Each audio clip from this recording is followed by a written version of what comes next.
여러분 안녕하십니까? 광주 MBC 뉴스데스크입니다. 시민 등 천여 명이 이용하는 기아 스포츠 문화센터 수영장 천장이 부서져 구조물이 수영장 위로 떨어지는 사고가 났습니다. 사고 당시 이용객이 없어 다친 사람은 없었지만 기아 측은 사고 사실을 알리지 않았습니다. 천홍희 기자입니다. 광주 서구에 있는 기아 스포츠 문화센터. 수영장으로 내려가는 출입구에 공사 중이라는 팻말이 서 있습니다. 수영장 채광창이 있던 외부 공간은 펜스로 가려져 있습니다. 어느 날 갑자기 이용이 금지된 수영장. 알고 보니 천장의 구조물 일부가 수영장 레인 위로 떨어졌기 때문이었습니다. 수영장 천장에 있던 채광창이 무너지면서 보시는 것처럼 채광창이 있던 바깥 공간도 모두 통제됐습니다. 지난 3일 0시 10분쯤 광주 서구 기아 스포츠 문화센터에 있는 수영장 천장 일부가 무너졌습니다. 수영장 이용 시간이 끝나 인명 피해는 없었습니다. 기아 측은 채광창이 수영장 습기로 부식되면서 부러진 것으로 추정하고 있습니다. 거기가 무너졌다고 하니까 진짜 소름이 끼치더라고요. 그거를 만약에 내가 당했으면, 맞았으면 진짜 아찔했겠구나. 관련법상 다중이용 시설에서 안전사고가 나 이용이 제한되면 관할구청에 반드시 보고해야 합니다. 하지만 기아 측은 사고 사실을 숨겼습니다. 사고 다음 날 관할구청에 전화해 사생활 보호를 위해 채광창을 다른 재질로 교체해야 한다며 거짓으로 보고한 겁니다. 이용객들에게도 수영장 보수 공사라고 할 뿐 사고 사실을 숨겼습니다. 예상 기간이 1개월 이상은 무조건 소요가 될 것 같습니다. 최소. 기아 측은 사고 사실을 제대로 알리지 않은 것을 인정하면서도 수영장 레인 위로 떨어진 구조물이 가로 세로 2m짜리로 중요 구조물이 아니라고 판단해 알리지 않았다고 해명했습니다. MBC 뉴스 천홍희입니다. 장맛비가 소강 상태를 보인 가운데 오늘 밤 광주와 전남 지역에 5에서 20mm, 전남 남해안 지역은 60mm 이상 비가 내리겠습니다. 광주지방기상청은 대기 불안정이 계속되면서 내일도 광주와 전남 지역은 5에서 40mm의 소나기가 내릴 걸로 전망했습니다.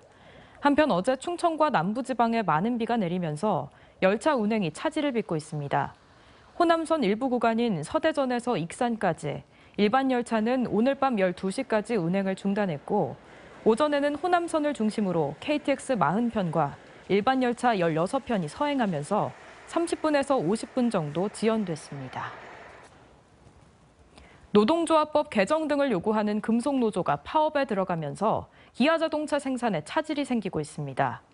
금속노조 조합원이 일하고 있는 기아차 공장 부품사들이 파업에 참여하면서 이들로부터 부품을 받는 기아차 1, 2공장의 3개 생산 라인 중 2개 라인이 멈췄고 800여 대 차량 생산이 중단됐습니다.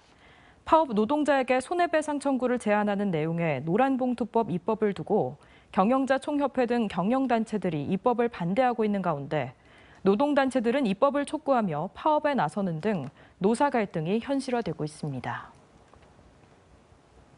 지난달 전주의 한 제지 공장에서 일하다 숨진 청년이 남긴 메모장이 공개되면서 많은 이들이 안타까워했죠. 공부하기, 남 이야기 함부로 하지 않기 등의 인생 계획을 설계했던 꿈 많은 이는 올해 순천의 한 특성화 고등학교를 졸업한 19살 청년이었습니다.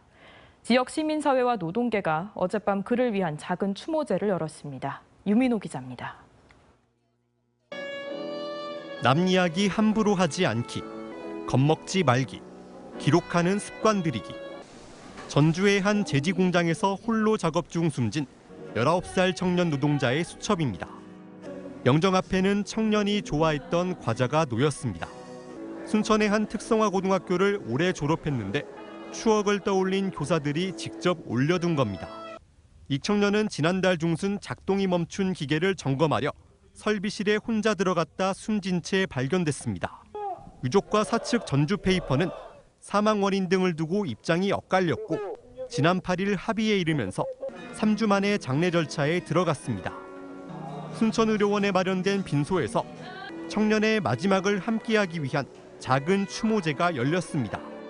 전주로 찾아가면 혹시 가족에게 누가 될까 고민했던 음악교사는 관악부로 인연을 맺은 제자와의 기억을 담담히 꺼냈습니다. 후배들은 그를 위한 음악, 천개의 바람이 되어를 연주했습니다.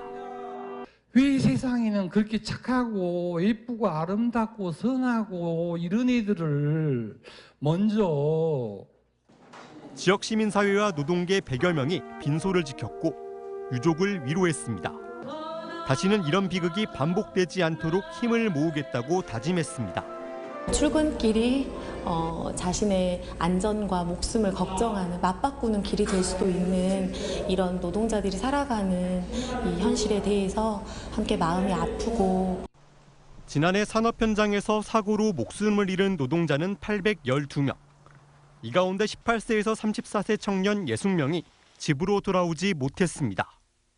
MBC 뉴스 유민호입니다. 10년 전 전력 에너지 공기업 등이 둥지를 튼 광주 전남 공동혁신도시는 전국에서 가장 젊은 혁신도시로 성장했습니다. 하지만 확장성 측면에서 한계도 분명해 아직 갈 길이 멀다는 평가입니다. 주현정 기자입니다. 농업 중심이었던 나주에 들어선 광전남 공동혁신도시의 목표는 대한민국 에너지 수도입니다.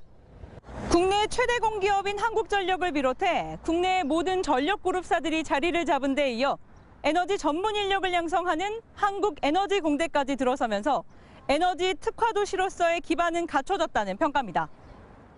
이들 4개 전력기업의 나주 본사 근무자만 3,700여 명. 16개 이전 공공기관 전체 인원의 절반입니다. 이에 힘입어 나주 빛가람동 인구도 4만 명을 돌파했는데 2명 중 1명은 만 18세에서 45세 사이의 청년으로 채워졌습니다. 혁신도시 인구를 분석해본 결과 평균 연령이 33세로 10개 혁신도시 중에서 가장 젊고 활기찬 도시로 조성되었다고 볼 수가 있겠습니다. 혁신도시의 핵심 배후산단에 자리한 이 중소기업은 한전을 따라 이곳에 본사를 옮겨왔습니다. 품질을 인정받아 가동 6년 만에 연매출 200억 원대로 성장했습니다. 한전이 구매 물량의 최대 20%를 혁신산단 입주 기업으로부터 우선 사들이는 특별 물량 덕이 컸습니다. 하지만 이 지원제도 내년 초면 종료됩니다. 가뜩이나 전력그룹사들이 긴축 재정에 돌입한 상황에서 이 특별 지원 지역까지 해제되면 받게 될 타격이 걱정입니다. 여기 혁신산단에 내려온 업체들은 그것만 보고 내려온 업체들이 대부분이고 상당수거든요.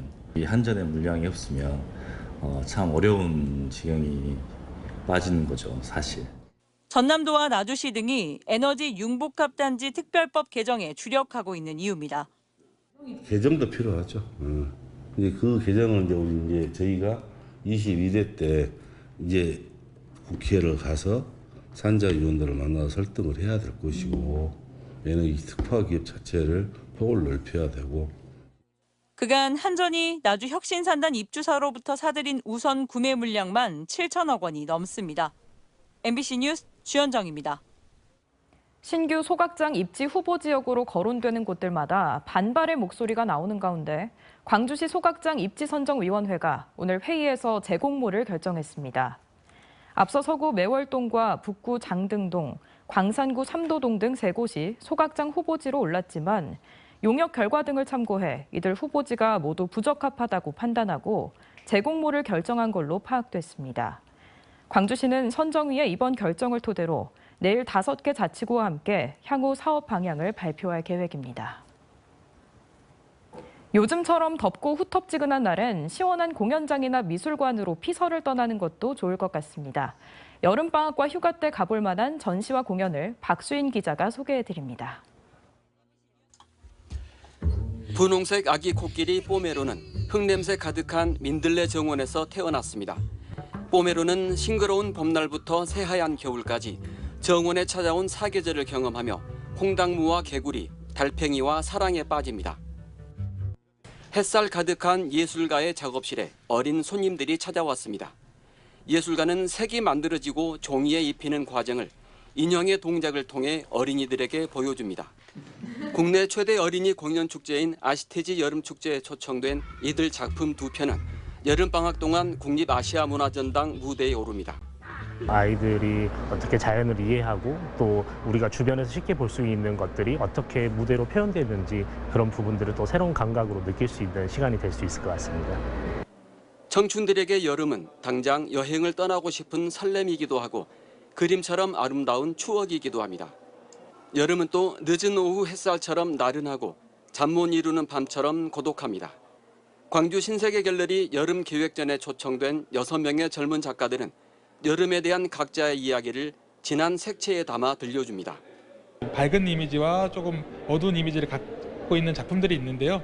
그 안에서 어떤 청춘의 힘을 보시고 여름을 시원하게 이겨나갈 힘을 얻을 수 있으면 굉장히 좋지 않을까 생각합니다. 국립광주박물관은 광주와 전남의 대표 문화자산인 정자와 도자기를 풍류라는 관점에서 해석해 9월 22일까지 전시를 엽니다.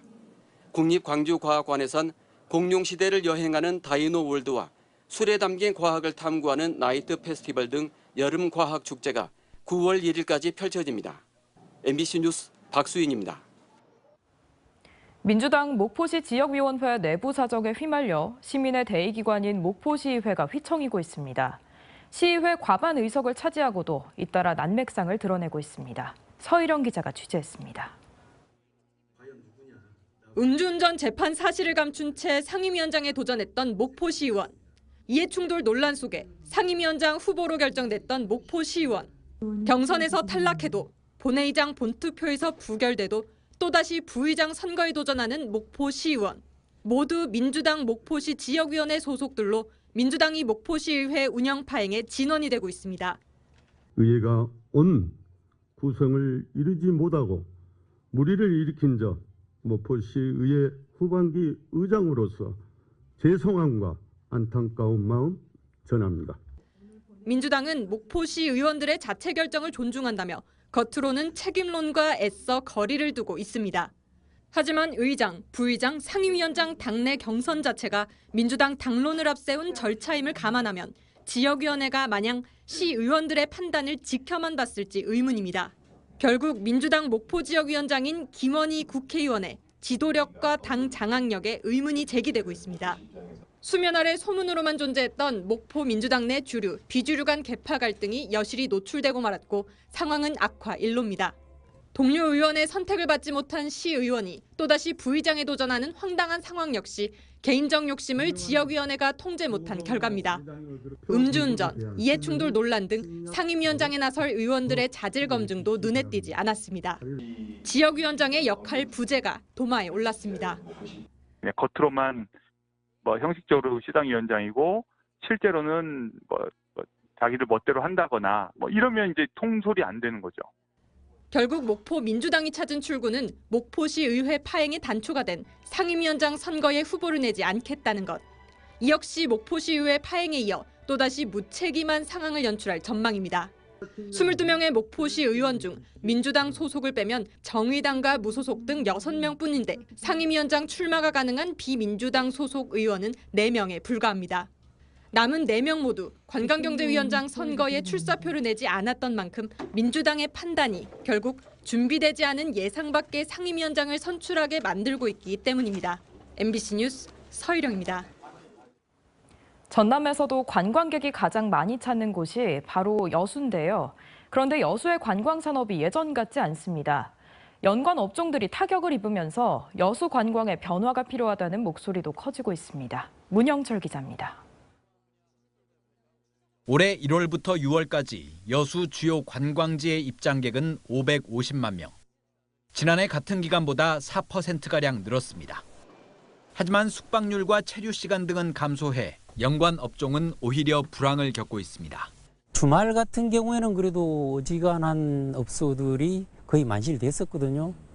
지금은 한 50% 정도가 만실찰까요? 여수가 전국적인 관광지로 부상한 건 엑스포가 열렸던 2012년. 밤바다를 테마로 내세운 지 10년이 넘었고 그 사이 다른 지자체들이 관광 인프라를 도입하면서 여수 관광은 경쟁력을 잃고 있습니다. 케이블카뿐만 아니라 유사 관광 시설이 굉장히 많이 생겼잖아요. 그러다 보니까 여수만이 가지고 있던 장점이 이제 흐릿해진 거죠. 여수 관광의 재도약을 위한 해법으로 대다수의 전문가는 섬을 지목했습니다. 섬이 가지고 있는 스토리나 특색을 적극적으로 발굴하고 이를 체류형 관광 상품이나 이벤트와 연결하면 다른 지역과 차별성을 둘 수 있다는 겁니다. 조금 불편하게 배를 타고 들어가더라도 그 안에서 독특한 경험을 할 수 있는, 체류하면서 할 수 있는 그런 콘텐츠들. 또 지속 가능하고 경쟁력 있는 콘텐츠를 발굴, 운영하기 위해서는 주민들의 참여가 중요하다고도 강조했습니다. 관광객들을 계속 유입시키겠다는 목적은 동의는 하지만 지역 주민이 만족을 해야 돼요. 일자리 창출도 같이 병행하면서 관광 산업을 활성화시켜야 여수다운 콘텐츠 여러 가지 또 해법들을 아마 발견할 수 있지 않겠나.